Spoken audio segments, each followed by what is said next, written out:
ఉంది అని బీసీ సంఘాల నేతలు భావిస్తున్నారు. ఎక్కడెక్కడ బైక్ ర్యాలీలు జరుగుతున్నాయి, తర్వాత డప్పు చప్పులతో నృత్యాలు చేస్తున్నారు, ఆందోళనలు చేస్తున్నారు, మానవహారాలు పట్టుకొని నిలబడి రోడ్లపైన తమ ఆందోళన కొనసాగిస్తున్నారు. ఖచ్చితంగా ఈసారి కేంద్రం దిగి వస్తుంది అన్నటువంటి నమ్మకాన్ని, విశ్వాసాన్ని బీసీ సంఘాల నాయకులు వ్యక్తం చేస్తున్నారు. ఇక హైదరాబాద్ బర్కత్పురా బస్ డిపో ముందు బీజేపీ ఎంపీ ఆర్ కృష్ణయ్య బైఠాయించారు. బీసీ జేఏసీ నేతలు, బీజేపీ నేతలు బంద్లో పాల్గొంటున్నారు. బీసీలకు 42% రిజర్వేషన్లు కల్పించడంపై ఆటంకం కలవడంపై బీసీ జేఏసీ ఇవాళ బంద్ చేపట్టింది. మా ప్రతినిధి సాగర్ మరింత సమాచారం అక్కడి నుంచి. సాగర్, బీసీ బంద్ విజయవంతంగా కొనసాగుతోంది. అక్కడ మీరున్న చోట బీసీ సంఘాల బంద్ ఎట్లా కొనసాగుతుంది? వాళ్ళు ఏం చెప్తున్నారు? వాళ్ళ నిరసన, వాళ్ళ ఆందోళన రూపం అక్కడ ఎట్లా ఉంది? ఎస్ రాజేష్, 42% బీసీలకు రిజర్వేషన్ కల్పించాలనే డిమాండ్తో బీసీ జేఏసీ పిలుపు మేరకు రాష్ట్ర వ్యాప్తంగా బీసీ బంద్ కొనసాగుతుంది. BC JAC chairman MP R Krishnaiah Barkatpura depot ముందు బైఠాయించి తమ నిరసనను తెలియజేస్తున్న పరిస్థితి మనం చూడొచ్చు. ఇప్పటికే బీజేపీ నేతలు, బీసీ జేఏసీ నేతలు కూడా పెద్ద ఎత్తున డిపో ముందు బైఠాయించి తమ నిరసన తెలుపుతున్నారు. 42% రిజర్వేషన్లు కల్పించే వరకు కూడా తమ పోరాటం కొనసాగుతుందని చెప్తున్నారు. మొత్తం డిపో ఇప్పటికే ఎంజీబీఎస్, జేబీఎస్ లో మొత్తం బంద్ ఆర్టీసీ బస్సులను కూడా నిలిపేసిన ప్రస్తుతం మనతో పాటు ఆర్ కృష్ణ ఉన్నారు. ఒకసారి మాట్లాడారు. సార్ చెప్పండి, ఈ బంద్ ద్వారా ఎలాంటి బంద్ ద్వారా బీసీలకు న్యాయం జరగడం లేదు.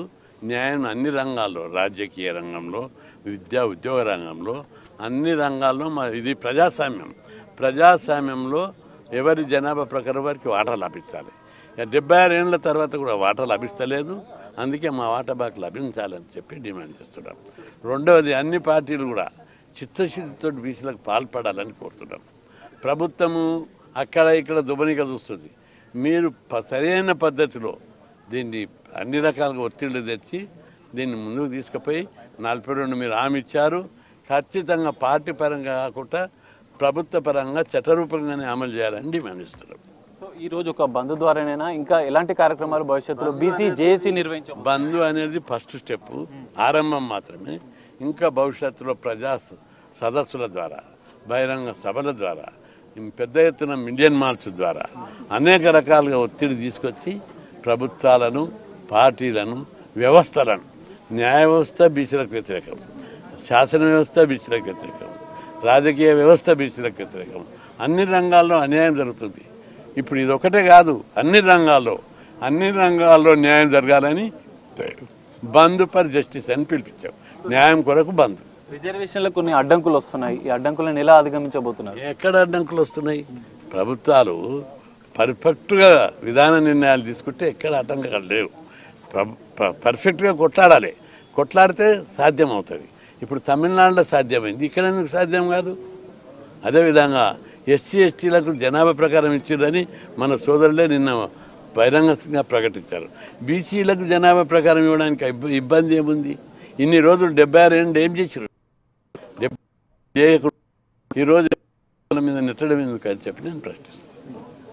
సో ఇక ఎమ్మెల్యే పాయల్ శంకర్ ఒకసారి మాట్లాడదాం. బీజేపీ బయటికి మద్దతు ఇస్తుంది, కానీ ఇంటర్నల్గా కేంద్రంలో ఉన్నటువంటి అధికారంలో ఉన్న బీజేపీ పైన ఎందుకు ముందుకు వెళ్ళడం లేదని విమర్శలు వస్తున్నాయి. మీరేం చెప్తారు?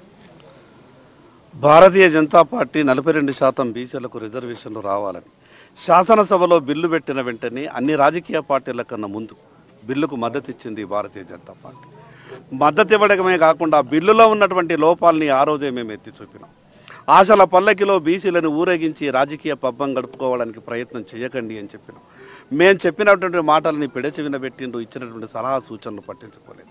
ఆ రోజు శాసనసభలో చర్చ సందర్భంగా హైకోర్టులో ఏం జరుగుతుంది, సుప్రీంకోర్టులో ఏం జరుగుతుంది, ఒక రాజకీయ పార్టీ ఏ కుట్రలు చేస్తుందనే విషయాన్ని చెప్పినాం. మేము చెప్పినట్టుగానే ఈరోజు ఒక రాజకీయ పార్టీ ఆ రకమైన కుట్రలు చేస్తూ ఉన్నది. ఈ బంద్ నిర్వహించింది బీసీ జేఏసీ ఏ ఒక రాజకీయ పార్టీకో వ్యతిరేకంగా కాదు. బీసీలకు ఉన్నటువంటి ఆకాంక్షను, బీసీలకు జరుగుతున్నటువంటి అన్యాయాన్ని ఈ సమాజం అంతా కూడా గుర్తించాలా, న్యాయ వ్యవస్థ గుర్తించాలా, ప్రతి ఒక్కరు కూడా బీసీలకు ఉన్నటువంటి అన్యాయాన్ని గుర్తించాలన్నటువంటి ఆలోచనతోనే రాజకీయాలకు అతీతంగా ఈరోజు రాష్ట్ర బంద్కు పిలుపునిచ్చారు. ఈరోజు తెలంగాణ ఉద్యమాన్ని ఏ రకంగానైతే విచ్ఛిన్నం చేయడానికి కొన్ని రాజకీయ పార్టీలు కుట్రలు పడినాయో, ఈరోజు బీసీ ఉద్యమాన్ని కూడా విచ్ఛిన్నం చేయడానికి ఇప్పటికే కొన్ని రాజకీయ పార్టీలు కుట్రలు ప్రారంభించినాయి. ఏం పాపం చేసిండ్రు బీసీలు? ఈరోజు 119 శాసనసభలో బీసీ శాసనసభ్యుల సంఖ్య ఎంత? ఏ జన్మలో ఏం పాపం చేసినాం? స్వతంత్రం వచ్చి ఇన్ని సంవత్సరాల తర్వాత కూడా మాకు కావాల్సినటువంటి హక్కుల గురించి మేము మాట్లాడితే ప్రభుత్వం గొప్పగా మాట్లాడింది కదా. చీమ చిటుక్కుమన్నా కూడా మేము అన్ని గమనిస్తూ ఉన్నాం, ఎక్కడికక్కడ కట్టడి చేసి రిజర్వేషన్ అమలు చేస్తామని చెప్పారు. ఏమైంది మీ చీమ చిటుకు మీ వ్యవస్థ? ఒకరిద్దరిని కంట్రోల్ చేయలేకపోయినరా? ఏ వ్యవస్థలు ఈరోజు బీసీ రిజర్వేషన్లను అడ్డుకుంటున్నాయి? అందుకే మేము ఏ రాజకీయ పార్టీ మీద ఆరోపణలు చేయదలుచుకోలేదు. ఈ బీసీ ఉద్యమం మరొక తెలంగాణ ఉద్యమంగా రూపాంతరం చెందాలి. గట్టి పరిస్థితులలో మొట్టమొదటిసారిగా స్వతంత్రం వచ్చిన తర్వాత ఈరోజు బీసీ ప్రధానమంత్రి ముచ్చటగా 3వసారి దేశంలో అధికారం వచ్చినా అభ్యర్థిని మార్చకుండా ఈరోజు నరేంద్ర మోడీ గారికి భారతీయ జనతా పార్టీ అవకాశం ఇచ్చింది. బీసీలకు అవకాశం రావాలి, బీసీలకు న్యాయపరంగా రావాల్సిన హక్కులు రావాలి. కొన్ని రాజకీయ పార్టీలు ఇప్పటికే కూని రాగాలు ఎత్తుకుంటున్నాయి. ఇది సాధ్యం కాదు, పార్టీల పరంగా ఇస్తామని. మీ మోచేతి నీళ్లు తాగడానికి సిద్ధంగా లేదు. రాజ్యాంగ పరంగా అంబేద్కర్ గారు ఇచ్చినటువంటి ఆ యొక్క ఆలోచనతోని మాకు రిజర్వేషన్లు రావాలి. అందుకే ఈరోజు భారతీయ జనతా పార్టీ బేషరతుగా ఈ బంద్కు సంపూర్ణ మద్దతు ప్రకటించింది. బీజేపీ ఎంపీలు ఉన్నారు, తెలంగాణ నుంచి ప్రాతినిధ్యం వహించే కేంద్ర మంత్రులు ఉన్నారు. సో దీనిపైన ఎట్లా ఉంది? ఇప్పుడు కాంగ్రెస్ పార్టీ ఎంతమంది ఉన్నారు పార్లమెంట్? 240 మంది ఉన్నారు వాళ్ళ కూటమిలో. ఒక బీహార్లో ఓట్ల కోసము నెలలు పార్లమెంటును స్తంభింపజేశారు. మరి 1-2 రోజులు బీసీల గురించి ఎందుకు చేయలేదని నేను అడుగుతున్నా. దేశమే సపోర్ట్ చేస్తుండే. ఇక్కడ చూడు, ఇక్కడ అమ్మైనా అడగంది అన్నం పెట్టదు.